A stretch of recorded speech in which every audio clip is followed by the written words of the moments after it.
Beshikdan kelib oq dunyo bog'iga ketarmiz bir kuni oppoq kafanda.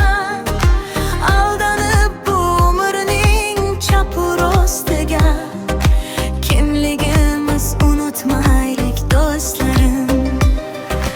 Gohida mol dunyo ko'zi ko'rdilar, mansab sharobi hammastu xumor qilar.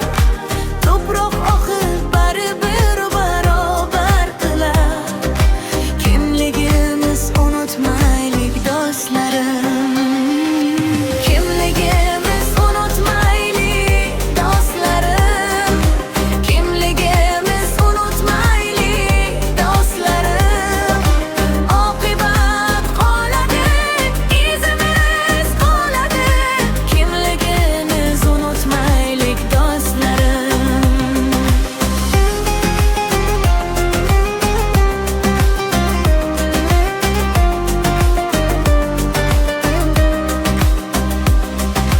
Keldikmi demakki ketmoqlik ham bor.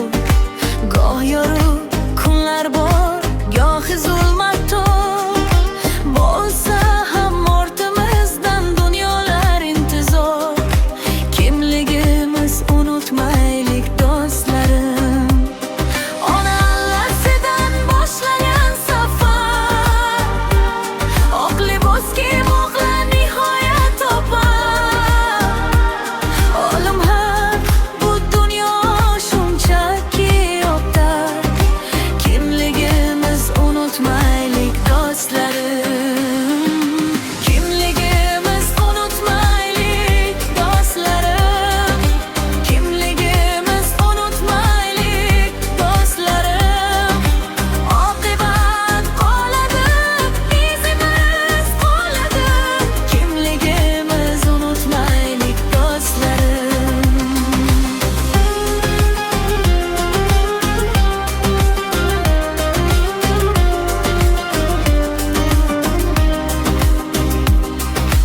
Yaxshilik